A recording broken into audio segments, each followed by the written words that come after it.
오늘 우리가 창세기 3장 이 범죄한 인간들에 대한 하나님의 심판의 말씀을 살펴보게 되었습니다.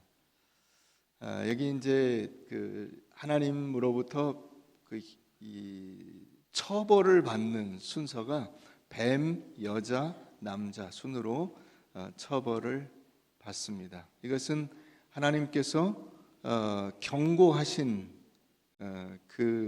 그것들이 현실로 나타나는 것이죠. 선과 악의 지식을 나타내는 나무, 그 나무를 그 범한 결과가 뭐냐 하는 것을 우리가 이제 지난주에 이어서 오늘 살펴보는 것입니다. 그 결과로 뱀은 뱀은 사탄을 나타내는 것입니다. 사탄의 하수인으로 여기 뱀이 등장하는 겁니다. 그래서 이 사탄의 하수인에게 하나님께서 벌을 내리시고요.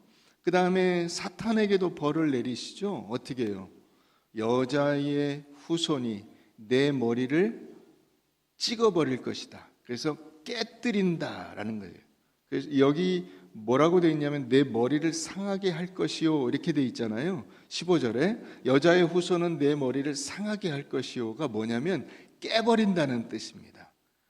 그러니까 좀 심한 말로 하면 이 사탄의 대가리를 깨부수는 거예요. 어떻게 되겠어요? 죽죠. 사탄에 대한 강력한 처벌이죠. 사탄이 죽습니다. 그것을 누가 합니까? 여자의 후손 예수 그리스도께서 그렇게 하실 것이다 라고 확고히 말씀하시는 것입니다. 그리고 이제 여자에게 그 처벌이 내려지게 됩니다. 20세기 19세기까지는 남성들의 시대였습니다. 근데 20세기에 들어서 이제 여성들의 그 신분이 완전히 바뀌게 됩니다. 그래서 흔히 말하는 여성들의 지위 향상이 있게 되고 21세기는 드디어 이제 여성들의 시대다라고 할 수 있을 정도로 전 세계 거의 대부분의 나라에서 여자들의 그 권리가 향상되었을 뿐만 아니라 그 정도에서 그치지 않고 이제는 국가 지도자, 다시 말하면 모든 국민의 대표로 여자들을 뽑는 것이 그냥 일상인 그런 시대가 되었습니다. 그런데 여기 보면 여자들의 그 대표적인 기능이라고 할 수 있는 이 출산이 어떻게 되어 있냐? 고통이 되어 있습니다. 고통. 16절 보세요. 또 여자에게 이르시되 내가 내게 임신하는 고통을 크게 더하리니. 그러니까 그 앞에도 고통스러움이 전혀 없었던 것은 아닙니다. 그런데 그게 큰 고통으로 더 고통이 가중되게 됐어요. 가중되게 돼서 내가 수고하고 자식을 낳을 것이며, 여기 이 수고라는 것은 굉장한 어려움과 고난을 의미하는 것입니다. 그래서 여러분, 여자들이 아이를 낳다가 죽는 일들이 예전에는 굉장히 많았습니다. 그러니까 20세기 한 초중반까지도 여자들이 그 임신하고 출산하는 과정에서 굉장히 많이 어려움을 겪는 정도가 아니라 죽음을 겪는 일들이 많았습니다. 이것은 무엇에 반하는 일이냐면 우리가 1장 28절 가서 보면 하나님이 그들에게 복을 주시며 하나님이 그들에게 이르시되 생육하고 번성하여 땅에 충만하라. 땅을 정복하라. 바다의 물고기, 하늘의 새, 땅에 움직이는 모든 생물을 다스리라 하신 이 그 대위임령, 문화명령에 반하는 일입니다. 그러니까 하나님이 온 세상 모든 곳에 인간이 퍼져서 그 모든 만물을 다스리고 주관하는 그 권세를 주시고 그런 복을 베푸실 때 거기에 가장 밑바탕이 되는 것이 무엇이냐면 남녀가 가정을 이루어 거기서 아이를 낳고 그 아이들이 자라나서 세상에 점점 퍼져나가는 것입니다. 그런데 이것이 고통스러운 일이 됐다고요. 고통스러운 일. 뿐만 아니라 우리가 지난주에 살펴봤죠. 뼈 중에 뼈요 살 중에 살이라 하는 이런 그 하나님께서 남자와 여자가 한 몸을 이루어 완전한 연합으로 하나님 앞에 영광을 돌리는 그런 삶을 그 복으로 받았음에도 불구하고 그것이 깨어지게 된 것입니다. 그러니까 개인주의는 언제부터 나타나게 되는 겁니까? 이때부터 이미 모든 인간이 각자 도생의 길을 걸을 수밖에 없는 그런 형벌 속에 있게 된 것입니다.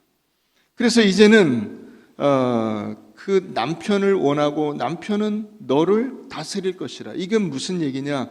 너는 남편에게 이래라 저래라 할 것이고 남편은 너에게 이래라 저래라 할 것이다. 이런 뜻입니다. 이게 여러분들의 삶에서 이게 매일 겪는 일 아니에요? 그렇지 않아요? 아내들이 남편들에게 이렇게 해야 돼요 라고 말하고 있고, 남편들은 나는 싫어, 그렇게 못하겠어, 나는 내 맘대로 할 거야 라고 하는 것이 일상적으로 일어나는 일입니다. 그래서 싸웁니다. 그 싸움이 여기서부터 시작됐다고요. 여러분, 부부싸움이 이미 여기 예고되어 있는 겁니다. 너는 남편을 원한다는 것은 뭐예요? 욕망을 표출하고, 나는 이렇게 했으면 좋겠어, 당신 이렇게 해 라고 말을 한다는 거죠. 남편은 너를 다스릴 것이니라. 뭐예요? 너 이렇게 해 하고 남편도 역시 똑같이 그렇게 하는 것입니다. 그러니까 여기 싸움이 없을 수가 없죠. 갈등이 없을 수가 없어요. 가정의 평화가 있을 수가 없습니다.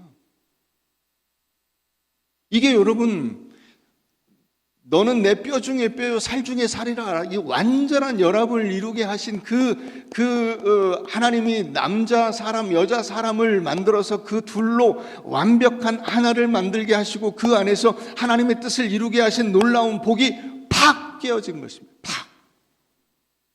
그래서 한순간에 가정은 전쟁터가 되어버리고 그 전쟁터에서 각자 자기 권리를 주장하는 그런 고통스러운 현장이 된 것입니다. 여러분들이 가정에 대해서 가지고 있는 부정적인 어떤 인식들이 이미 여기에 다 나와 있습니다. 남자는 어떻습니까? 17절 보면 아담에게 이르시되 내가 내 아내의 말을 듣고 내가 내게 먹지 말라 한 나무의 열매를 먹었은즉 땅은 너로 말미암아 저주를 받고 너는 평생에 수고하여야 그 소산을 먹으리라. 땅이 내게 가시덤불과 엉겅퀴를 낼 것이라. 내가 먹을 것은 밭의 채소인즉 내가 흙으로 돌아갈 때까지 얼굴에 땀을 흘려야 먹을 것을 먹으려니 내가 그것에서 취함을 입었음이라. 너는 흙이니 흙으로 돌아갈 것이니라. 무슨 얘기입니까? 열심히 먹고 살기 위해서, 서바이벌, 생존하기 위해서 고생은 고생대로 하는데 결국 그 고생의 끝이 뭐예요? 죽음입니다.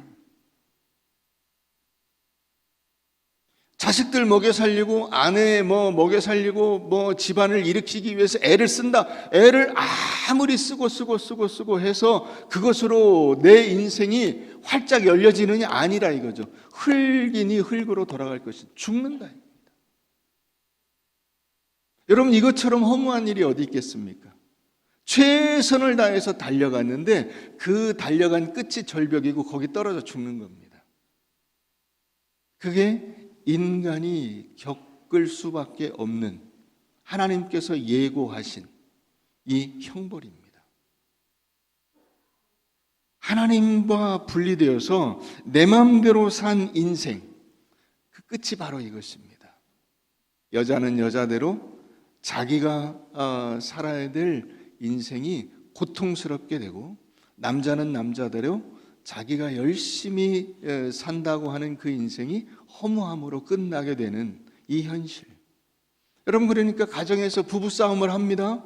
남편이 막 힘들게 그날따라 너무 힘들고 어려워서 집에 가서 이 아내가 차려준 밥이나 먹고 일찍 잠을 자야 되겠다. 그런데 집에 와보니까 아내가 없어요. 한참을 기다렸는데 그제서야 아내가 옵니다. 화를 벌컥 내죠. 집에서 말이야 밥도 안 하고 뭐 하고 돌아다니느라고 이 시간까지 이 지랄을 하고 다니는 거야 이러고 큰 소리를 팍 칩니다. 그러면 여러분 아내는 여러분 가만히 있습니까?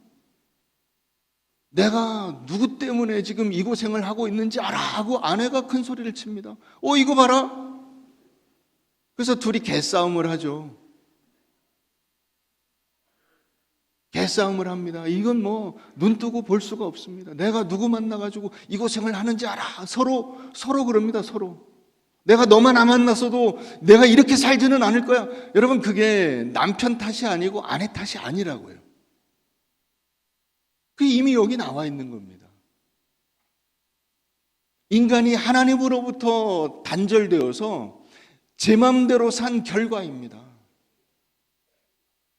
이 나라가 이렇게 된 것이 여러분 윤석열 탓이 아니고 이재명 탓이 아니고 여러분 국회의원 탓이 아니고 남편 탓이 아니고 담임 목사 탓이 아니고 장로 탓이 아니고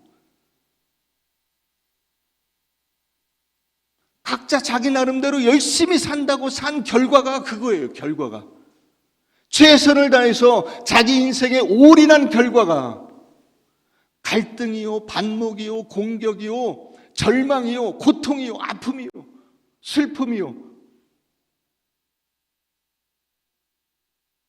여러분 그게 죄의 결과입니다. 그러니까 적어도 우리가 이건 알아야 됩니다.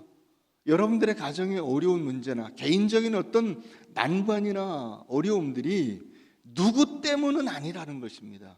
누구 때문, 내 눈에 보이는 어느 누구 때문은 아니다라는 것을 여러분들이 아셔야 됩니다. 이게 죄의 결과라고 하는 것입니다.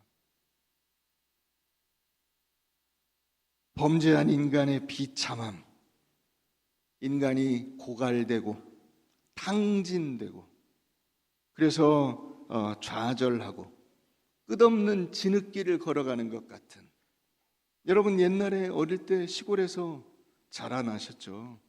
시골길이 이게 이제 겨울이 지나고 이렇게 날씨가 좀 풀리기 시작하면 황토길인데, 황토길이 제일 안 좋은 점이 뭐냐면요, 신발에 흙이 달라붙어요. 그래서 발이 이게 신발은 요만한데 나중에 이만해져요. 황토가 달라붙어가지고. 그 길을 가까운 길이 아니에요. 그래서 계속 흙을 떨어내면서 걸어가야 돼요. 어찌 보면 인생길이 그런 것 같아요. 힘들고 고통스러워요. 가도 끝이 없어요. 이 고생은 언제 끝나나? 끝나지 않는다고요. 끝나지 않는. 여기 남자에게 말하고 있죠. 땅이 내게 가시덤불과 엉겅퀴를 낼 것이다. 그런데 너는 뭘 먹어야 돼? 채소를 먹어야 돼요.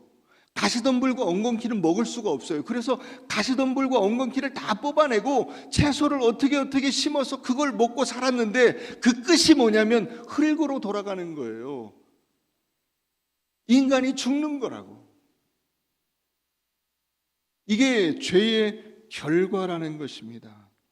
그러니까 우리가, 여러분 요즘에 결혼을 하지 않고 저출산으로 시끄럽습니다. 문제가 뭐라고 생각하십니까?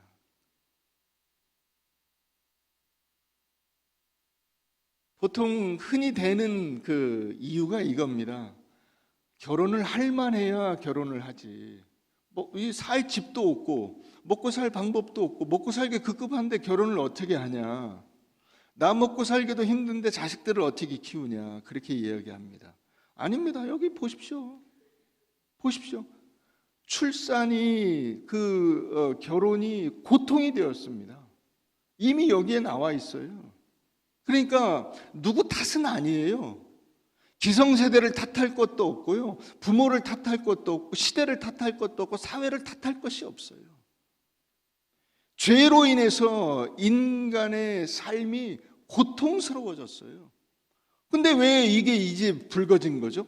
지금까지는 생존에 급급했기 때문에 같이 서로 뭉쳐서 살아야 해결이 됐어요. 그게 결혼해서 아이들을 낳으면서 열심히 애를 써야만 그게 해결이 된다고 생각을 했어요. 근데 이제는 생존이 좀 여유가 있어졌어요. 먹고 살만해졌다고. 그러니까 뭘 생각하게 됩니까? 내가 좀 힘들게 고통스럽게 살기는 싫어요가 됩니다.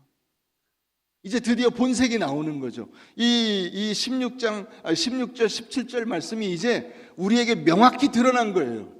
명확히. 저 암만 억만금을 준다고 해도 나 힘든 일은 하기 싫어요. 억만금을 준다고 해도 자식 새끼를 키우면서 제 인생을 낭비하고 싶지는 않아요. 어디서부터 나왔다고요? 이게 이미 아담과 하와 때부터 이미 이 얘기가 예고되어 있는 것입니다. 그러니까 여러분, 이 말씀에 근거하면 앞으로 나라에서 무슨 허경영이 애 낳으면 1억을 주자 이런 얘기도 했잖아요. 아마 10억씩 줘도 안 날 사람은 안 날 거예요. 저출산 문제는 해결할 길이 없습니다. 인간의 죄성으로는. 지금 많은 사람들이 돈을 많이 주면 날 거라고 생각하는데 그렇지 않습니다. 여러분, 그 정도 돈은 유인책이 될 수가 없습니다. 1억을 줘도 마찬가지일 겁니다.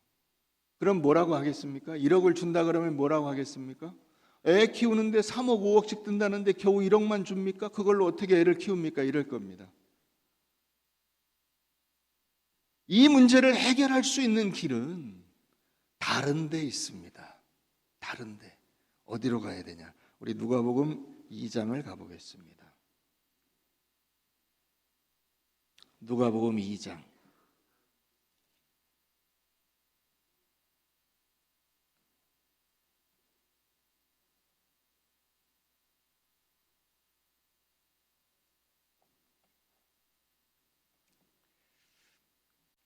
누가복음 2장 4절. 요셉도 다윗의 집 족속이므로 갈릴리 나사렛 동네에서 유대를 향하여 베들레헴이라 하는 다윗의 동네로 그 약혼한 마리아와 함께 호적하러 올라가니 마리아가 이미 잉태하였더라. 거기 있을 그때에 해산할 날이 차서 첫 아들을 낳아 강보로 싸서 구유에 누였으니 이는 여관에 있을 곳이 없음이라라. 누가 태어납니까? 예수님이 태어납니다.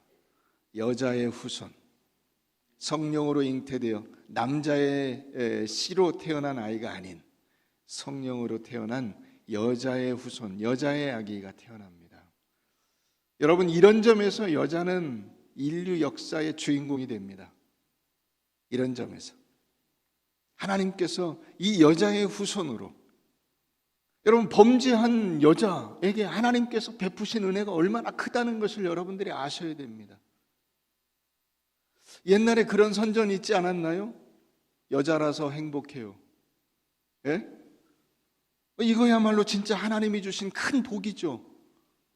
해산이 고통이 되고 가정을 이루어 사는 것이 힘겨운 갈등의 장이 될 수밖에 없는 그 상황에서 하나님께서 이 여자를 통해서 후손을 낳게 하시고 그 후손이 인류의 모든 죄의 문제를 해결하도록 하나님께서 은혜의 길을 열어주신 것입니다. 여러분, 이게 얼마나 큰 복인지 아시겠어요? 지금까지는 하나님께로부터 태어난 아기가 아니라 인간이 고통, 비참, 비극 속에서 잉태하여 출생한 아기들로 인해서 죄로 물든 자신의 삶, 인간의 세계를 만들 수밖에 없었으나 이제 하나님께서 그 모든 인간들의 죄를 불쌍히 여기시고 그 고통을 불쌍히 여기시고 새 생명을 주셔서 그 새 생명으로 하여금 우리에게 영원한 생명의 길을 열어주시고 우리로 하여금 그 자격을 누리며 하나님의 자녀로 살아갈 수 있도록 만들어 주신 것입니다. 그게 지금 해산할 날이 차서 첫 아들을 낳아 강보로 쌓여 구유에 누였으니 이는 여관에 있을 곳이 없었던 그 예수 그리스도의 탄생입니다. 사랑하는 성도 여러분, 이제 인간에게 더 이상 고통과 고갈과 허무는 없습니다. 왜냐하면 예수 그리스도께서 우리에게 태어나셔서 그분 안에서 우리가 새 생명을 누리게 되었기 때문입니다. 그러니까 그 여자나 남자나 그 창세기 3장에서 우리가 보게 된 그 고통스러운 삶과 죽음은 이제 끝이 나고 예수 그리스도 안에서 하나님의 자녀로서의 복된 인생의 길이 열려지게 된 것입니다. 그 죽음의 길을 지나서 우리는 예수와 함께 죽고 예수와 함께 다시 살아서 하나님께서 이 회복시키려고 하신 진정한 삶으로 살아갈 수 있게 만들어 주신 것입니다. 그 하나님 안에서 우리는 생명과 진리와 영원과 복됨을 누리게 된 것입니다. 죽도록 일해서 먹고 살다가 결국 죽는 인생이 아니라 하나님께서 베푸신 놀라운 은혜의 삶을 살아갈 수 있게 된 것입니다. 올해 5월 26일 날 어느 선교사님 한 분이 돌아가셨습니다. 그분은 강희원 선교사라는 분입니다. 이분이 그 황해도에서 월남에서 우리나라에서 좋은 의대를 나온 의사 선생님이셨습니다. 61년도에 의대를 졸업하고 이제 병원 수련을 다 마치고 65년도부터 아무도 그 치료 받을 데가 없는 저 강원도 삼척 산골짜기에 들어가서 병원을 개업했습니다. 그런데 이 강희원 이 의사의 마음속에 허전함이 있는 거예요. 자기가 하고 싶은 건 여기가 끝이 아니라 이렇게 의사가 돼서 다른 사람을 돌보아주는 일은 좋기는 하지만은 그보다 더 좀 하나님 앞에 기쁨을 드릴 수 있는 일을 하고 싶은 거예요. 그래서 마침 그 속초에 다니러 온 한경직 목사님을 만나러 갔어요. 가서 한경직 목사님한테 목사님, 제가 인생에 대가리도 아니고 꼬리도 아니고 가운데 토막, 생선으로 치면 인생의 가운데 토막을 하나님께 드리고 싶습니다. 그래서 지금 저 산골짜기에 들어가서 어려운 사람들을 위해서 병원을 개업하긴 했지만은 그보다 더 힘겨운 곳에서 사람들을 돌보는 일을 하고 싶습니다. 어디로 가면 좋겠습니까? 그랬더니 한경직 목사님이 네팔을 추천해 주셨습니다. 네팔이라는 나라가 아주 힘들게 어렵게 사는 사람들로 가득 차 있는데 거기를 한번 가보시오. 그래서 다 정리하고 71년도에 네팔에 선교사로 갑니다.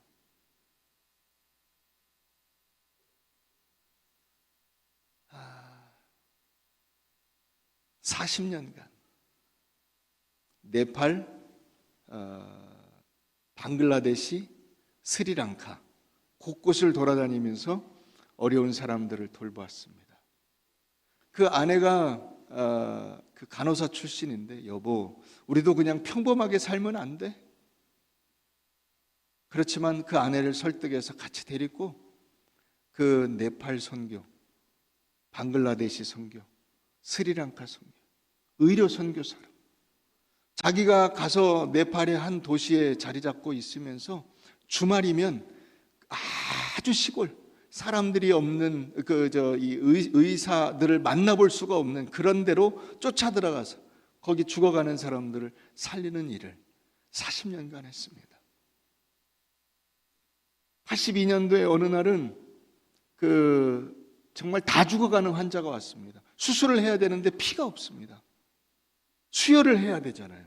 그러니까 자기하고 혈액형이 맞으니까 자기 몸에서 피를 뽑아가지고 수혈을 해가면서 수술을 해서 그렇게 사람을 살렸습니다.